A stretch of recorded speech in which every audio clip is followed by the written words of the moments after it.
Comment un meurtre peut-il être si brutal que la victime se retrouve littéralement sans visage? C'est la question glaçante qui est au cœur de notre analyse aujourd'hui. Une affaire qui a vraiment marqué les annales judiciaires françaises. On est le 6 avril 2017 à Durenbach. C'est un tout petit village alsacien, très tranquille, et il est un peu plus de 13h30 quand les pompiers reçoivent un appel pour un incendie dans une maison. Et en arrivant sur place, ils trouvent bien de la fumée, mais ils trouvent surtout une scène d'horreur. Oui, le corps d'une femme de 60 ans, Béatrice Beauvais.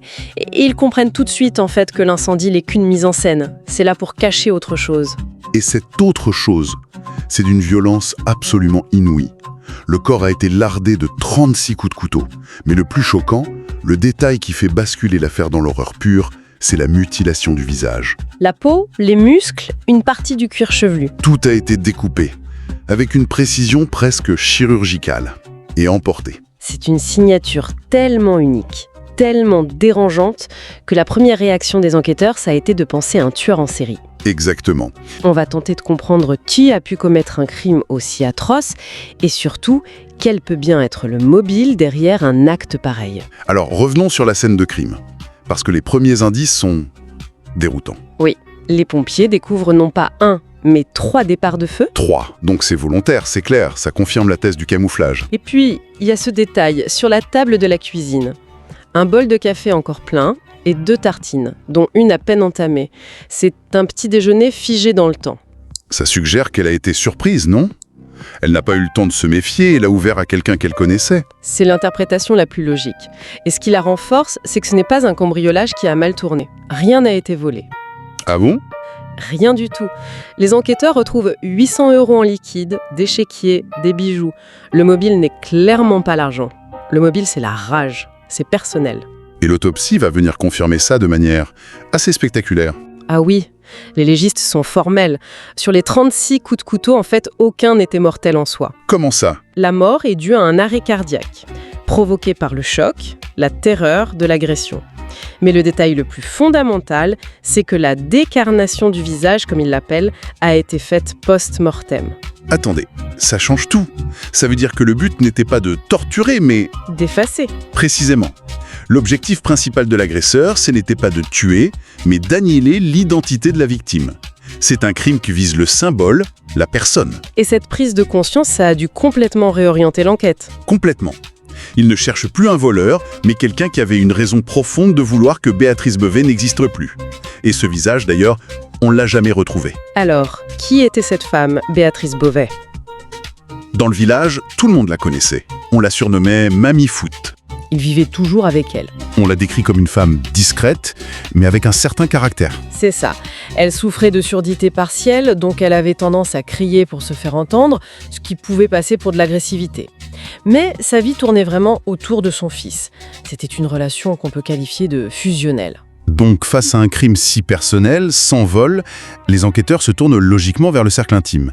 Et pour Béatrice, ce cercle est minuscule. Il ne contient quasiment qu'une personne, son fils, Jean. Et sur les lieux du drame, son attitude interpelle. Les gendarmes le trouvent détaché, arborant même ce qu'ils décrivent comme un sourire narquois. C'est très étrange. Très, mais il a un alibi qui semble en béton. Il a quitté la maison à 6h55 pour aller travailler, bien avant l'heure du crime. Sa mère dormait encore. Donc l'étau se dessert autour de lui. Et c'est là qu'un témoignage clé arrive et vient tout changer. Celui d'Aline Hart, la compagne de Jean. Oui, et elle apporte sur un plateau une piste extérieure qui semble en or. Qu'est-ce qu'elle raconte? Elle dit avoir vu Béatrice le matin même, entre 8h20 et 8h30. Selon elle, sa belle-mère est venue la voir, complètement paniquée, pour la prévenir de la présence suspecte d'un couple de gens du voyage qui faisait du porte-à-porte. Ah oui. Elle décrit une Béatrice terrorisée qui lui agrippe le bras. Et elle ajoute un détail crucial. Elle dit avoir entendu Béatrice refermer sa porte à clé derrière elle en repartant. Donc, si on la suit, la victime se sentait menacée par des inconnus juste avant le meurtre. Vers 11h15 pour prévenir le village. La piste est tellement crédible que les enquêteurs foncent. Ils explorent même d'autres pistes du même genre, un marginal, un tueur en série. Oui, ils alertent même Interpol. Ça montre à quel point ce crime les a déstabilisés. Mais, toutes ces pistes spectaculaires s'effondrent. Personne d'autre n'a vu ce fameux couple. Le marginal est innocenté. pas de tueur en série. Et il se retrouve au point de départ. C'est ça. Et c'est souvent là que la vérité se trouve. Pas à l'extérieur, mais à l'intérieur, dans le huis clos familial. L'enquête se recentre alors sur le trio, Béatrice, son fils Jean et sa compagne Aline. Et l'analyse de leur téléphone va faire l'effet d'une bombe. C'est là que les fissures apparaissent. D'abord entre Jean et Aline. Leurs SMS montrent une relation très déséquilibrée. Elle est folle amoureuse, lui est distant. Il la trouve un peu lourde, il n'est pas vraiment investi.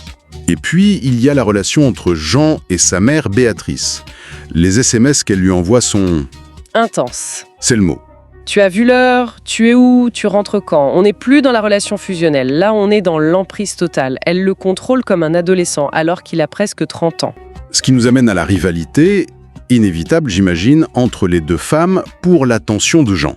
Tous les témoignages du village le confirment. Béatrice n'a jamais accepté Aline. Cette jeune femme divorcée, déjà mère de 2 enfants, ça ne passait pas. Il y a cette histoire de voyage au ski, c'est ça? Oui, un voyage organisé par Aline pour essayer de se rapprocher, ça tourne au fiasco total. Béatrice se voit imposer de dormir dans la même chambre que les enfants d'Aline, pendant que celle-ci dort avec Jean.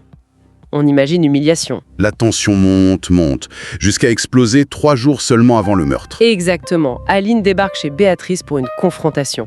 Elle veut s'installer dans la maison voisine, qui appartient à la famille, et elle exige une réponse.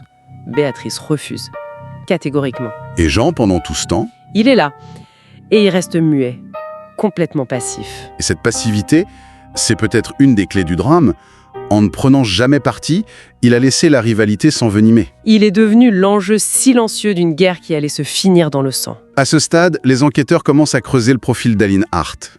Et ils découvrent des choses très étranges. Oui, une série d'incidents bizarres au club de foot juste avant le drame. Des maillots jetés par terre, un vol dans la caisse, une prétendue agression. Et à chaque fois, Aline est soit la victime, soit le témoin principal. Donc les gendarmes se disent Qu'elle invente tout ça pour se mettre en scène, pour attirer l'attention, surtout celle de Jean, qui est le président du club. « Mais le plus fou, c'est cette histoire de faux profil Facebook, c'est incroyable. » Ah oui, le profil c'est au fort. Un profil qui n'a que 2 amis, Aline et Jean, et qui passe son temps à poster des commentaires élogieux sur Aline. C'était elle, bien sûr. Évidemment, elle s'est inventé un admirateur secret pour se valoriser aux yeux de Jean. Ça en dit long sur son besoin de reconnaissance. Et ça jette un doute immense sur son premier témoignage, forcément. Si elle peut inventer un admirateur, elle peut inventer une histoire de Jean du voyage. Et son alibi commence à s'effondrer. D'abord, cette alerte Facebook. Pourquoi attendre près de 3 heures pour la poster? Si on est vraiment inquiet, ça n'a aucun sens. C'est un des éléments qui a mis la puce à l'oreille des enquêteurs, oui. Mais le coup de grâce, ça vient de l'analyse de son téléphone. Qu'est-ce qu'il révèle? Les données montrent qu'il a été intentionnellement éteint pendant près de 50 minutes, entre 8h30 et 9h20. Pile dans la fenêtre de temps où le meurtre a été commis. Ça ne peut pas être une coïncidence. C'est très peu probable. Et ce n'est pas tout. Son téléphone borne de nouveau près de la maison de Béatrice vers 13h. C'est le moment où les experts estiment que l'incendie a été déclenché. Et ça corrobore des témoignages? Oui, celui de l'ancien maire et des cousins de la victime qui disent l'avoir vu dans le secteur à ce moment-là. Le piège se referme. Aline Hart est donc placée en garde à vue. Et là, elle tente le tout pour le tout. Elle simule une crise de catatonie. Elle reste figée, inanimée. Mais les médecins confirment la supercherie. Jean est aussi interrogé, mais il sera relâché. Et c'est là, face aux enquêteurs, qu'il semble réaliser, anéanti, que la femme qu'il aime est peut-être un monstre. On arrive donc à un procès qui est hors norme. Parce qu'il se joue sans aucune preuve matérielle directe. C'est ça. Pas d'ADN d'Aline sur la scène de crime, pas de traces de sang chez elle, et l'arme, jamais retrouvée. La défense plaide donc logiquement l'acquittement. Mais c'est l'attitude d'Aline à la barre qui va tout faire basculer. Elle nie tout, en bloc. Même les évidences, comme les incidents au club de foot ou la création du faux profil. En s'enfermant dans des mensonges, elle perd toute crédibilité. C'est une stratégie de défense catastrophique. Les jurés se disent qu'une innocente n'aurait pas besoin de mentir sur autant de détails. Le témoignage de Jean, lui, est déroutant. Il est passif comme absent. Il n'accable pas Aline, mais il ne fait rien pour la sauver non plus. Et en face, les témoignages du village sont Unanimement accablants. Tous décrivent une femme colérique, manipulatrice. L'image se précise, mais il manque toujours le pourquoi. Pourquoi cette barbarie ? Et c'est là que l'expertise psychologique intervient? C'est le véritable point de bascule du procès, oui. L'expert va donner au juré une clé de lecture. Il explique que pour Aline Hart, qui avait connu une série d'échecs, Jean représentait sa dernière chance de bonheur. Et Béatrice était perçue comme le dernier obstacle sur son chemin. Et le fait de lui retirer son visage? C'était une manière symbolique d'effacer cet obstacle, de lui ôter son identité de mère de Jean, de belle-mère, de la réduire à néant. C'était l'acte ultime pour faire comme si elle n'avait jamais existé, pour pouvoir enfin prendre sa place. Et cette explication a forgé la conviction des jurés. Le verdict tombe. Aline Hart est condamnée à 18 ans de prison. Elle fait appel, bien sûr. Lors du second procès, la présidente prend une décision choc. Elle fait projeter sur grand écran la photo du visage mutilé de Béatrice.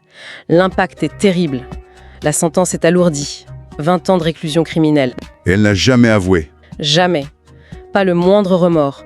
Elle a maintenu sa version jusqu'au bout. Son crime était presque parfait sur le plan matériel, mais sa personnalité et la psychologie ont finalement eu raison d'elle. Et pourtant, il reste une dernière question. Un détail macabre qui n'a jamais été élucidé et qui continue de hanter cette affaire. Qu'est-il advenu du visage de Béatrice Beauvais? C'est l'ombre finale de ce dossier. Une hypothèse terrible a été évoquée. Celle que le chien de la famille l'ait mangée. C'est horrible. C'est d'autant plus glaçant que cette idée vient d'Aline elle-même.